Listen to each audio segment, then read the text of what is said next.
Singh ring এ শালিনীকে ইচ্ছে মতো মেরে গেল ফুলকি। হ্যাঁ বন্ধুরা, এমনটাই দেখা যাবে। বিস্তারিত জানতে ভিডিওটিতে লাইক দিয়ে সম্পূর্ণ দেখতে থাকো।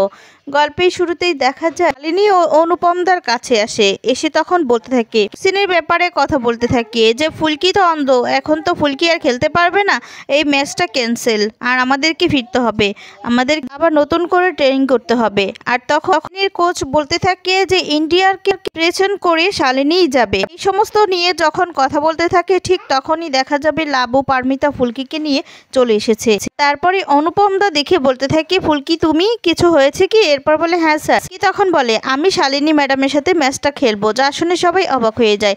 আর ফুলকির কথা শুনে তারপরে দেখা যায় শালিনী অবাক হয়ে ফুলকির কাছে গিয়ে বলতে থাকে যে তুমি এই ম্যাচটা খেলতে চাও?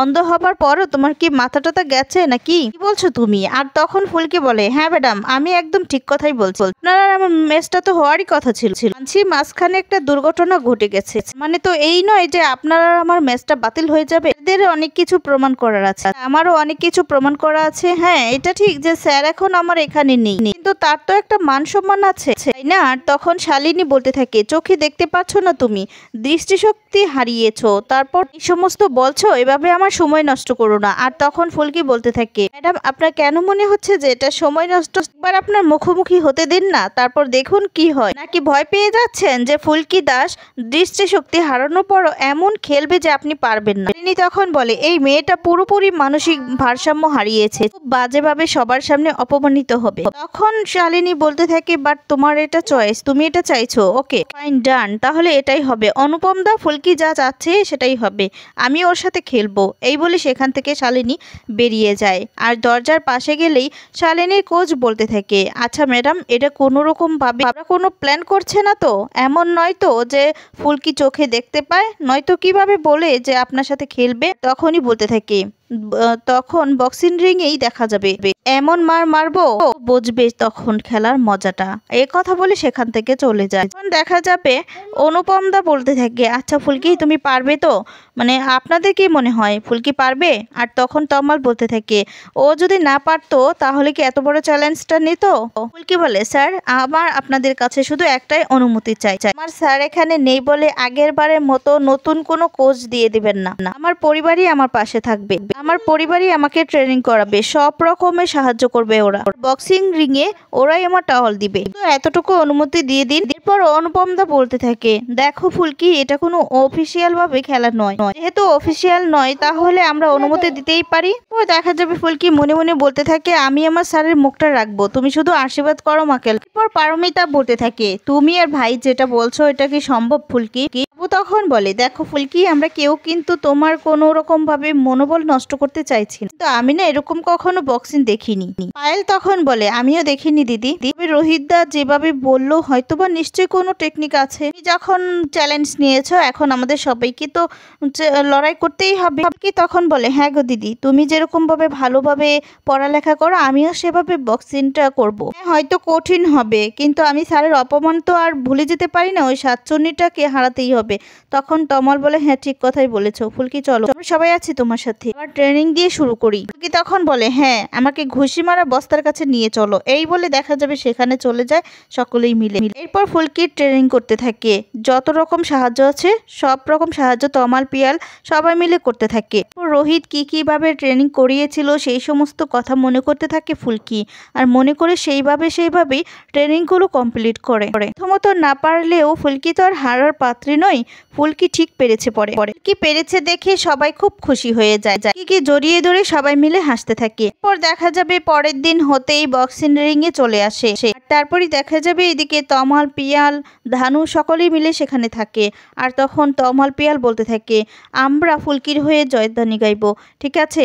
সমস্ত রকমের সব রকমের হেল্প করব ফুলকিকে, আমরা কোনো সমস্যা যাতে না হয় ফুলকির সব চেষ্টা করব। তোরা সবাই কিন্তু প্লিজ জোরে জোরে জিয়ার করবি, ঠিক আছে? তমাল তখন বলে ও সাংবাদিকরা আসছে, ওরা হয়তো বা লাইভ করবে, হয়তো বা ফুলকির এই বিষয়টা এখন আমাদের বাড়ির সবাই জেনে যাবে, আর তো জেঠুমনিরা সবাই জানবে। আর তখন তমালের এই কথা শুনে লাবু বলতে থাকে হ্যাঁ একদিন না একদিন তো জানতোই, কতদিন বা চেপে রাখা যেত, তো জানলে জানবে, কিন্তু আর তো কিছু করার নেই, চেপে রাখার মতো। এদিকে দেখা যাবে সাংবাদিক, মিডিয়া, প্রেস সকলেই চলে আসে। তারপর তারা বলতে থাকে যে বাড়িতে হয়ে কে খেলবে আর কে জিতবে সমস্ত কিছুই বলতে থাকে, যে এবার অন্যরকম খেলা হতে যাচ্ছে। আসলে ফুলকি দাস তো আর চোখে দেখে না, এর জন্য এই সমস্ত কথা বলছে। ফুলকি দাস কি তাহলে অন্ধ হয়েও জিততে পারবে? আজকের খেলাটা নিয়ে অনেকেই বেশি এক্সাইটেড, কারণ ফুলকি তো অন্ধ, ফুলকি তো চোখে দেখতে পায় না, তো কিভাবে খেলবে, কিভাবে জিতবে শালিনীর সাথে খেলে? এই জন্য সবাই খুব বেশি এক্সাইটেড, সবাই মিলে অনেক ধরনের কথা বলতে থাকে। এদিকে দেখা যাবে ছদ্মবেশে চলে এসেছে রুদ্র। রুদ্র ফোনে কথা বলতে থাকে। রুদ্র এই খেলার ব্যাপারটা নিয়েই কারোর সাথে কথা বলতে থাকে। এরপর রুদ্র বলতে থাকে, তুমি একটা কাজ করো, তুমি এন্ট্রিটা নিয়েই নাও, কারণ চারদিকে সবাই এখন একটু ক্ষেপে আছে, তুমি তাড়াতাড়ি করে চলে আসো। এরপর দেখা যাবে শালিনী চলে আসে। এরপর দেখা যাবে ফুলকিকেও নিয়ে চলে আসে। এদিকে শালিনী কোচকে শালিনী দেখাতে থাকে ফুলকিকে। এরপর দেখা যাবে এদিকে ফুলকিকে পিয়াল বলছে প্রচুর লোকজন এসেছে, আর তখন ফুলকি খুব খুশি হয়। খুশি হয়ে বলতে থাকে শুধু স্যারই আসতে পারলো না, আজতে পড়ে থাকলো। আর তখন ধানু বলতে থাকে ফুলকি। এরপর ফুলকি বলে, তোমরা দেখো না আজ আমি ওই সাতচন্নিটার কি অবস্থা করি, আমার দৃষ্টিশক্তি নাই তো কি হয়েছে, স্যার তো বলে কান দিয়ে ছোঁয়া দিয়ে ঠিক আমি বুঝতে পারবো চন্নিটা কি করছে। তমাল দাদা আমাকে তৈরি করো। এ কথা বলে তখন দেখা যাবে তমাল পিয়াল দুজনে মিলেই ফুলকিকে সমস্ত রকমের সবকিছু পরিয়ে দেয়। শালিনীর কোচও শালিনীকে মেসেজ করতে থাকে। এরপর দেখা যাবে ফুলকিকে তৈরি করে ফুলকিকে বক্সিং রিংয়ে উঠিয়ে দেয়। সেখানে গিয়ে দেখা যাবে তমাল ফুলকিকে মেসেজ করে দেয়, সমস্ত রকমের সবকিছু করে দিতে থাকে। আর তারপরেই ফুলকি মনে মনে বলতে থাকে, স্যার আপনি নেই তো কি হয়েছে, আমি ভাবছি সবসময় আপনি আমার সাথেই আছেন, আপনি আমার সাথে আছেন, আপনাকে আমি কিছুতেই হারতে দেব না। আপনি চ্যালেঞ্জ নিয়েছেন, চ্যালেঞ্জটা আমি ঠিক জিতবো, হ্যাঁ ঠিক জিতবো, আপনাকে কারো সামনে আমি ছোট হতে দেব না স্যার, ঠিক আমি জিতে নেব। এরপর তমাল বলতে থাকে, ফুলকি ফুলকি তোমার সাথে আমরা আছি, আমরা সবাই তোমার সাথে আছি, তুমি কিন্তু কোনো রকম ভাবে কোনো চিন্তা করবে না, মন স্থির করে খেলায় মন দিবে, বুঝতে পেরেছো? আর তখন বলে হ্যাঁ তমাল দাদা।